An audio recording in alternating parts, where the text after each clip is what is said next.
Красного угла Борис Строев, Черепинский улус, синего угла Арсен Семенов, Оленевский улус. Победитель этой пары выйдет против Вячеслава Дьяконова, как дал информацию судья информатор Симак Терентьев.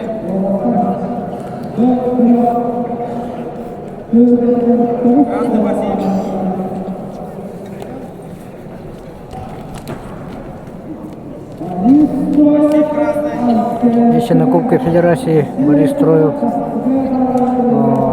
было много проигрыша, то он на этом турнире, в первом отборе Игорь Дыгына по борьбе Капсагай показывает очень солидную схватку, борьбу.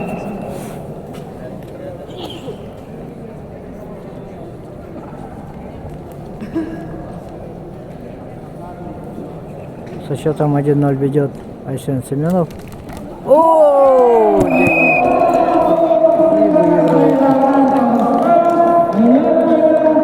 Проходом ноги Арсен Семенов добивается победы и выйдет против Вячеслава Дьяконова.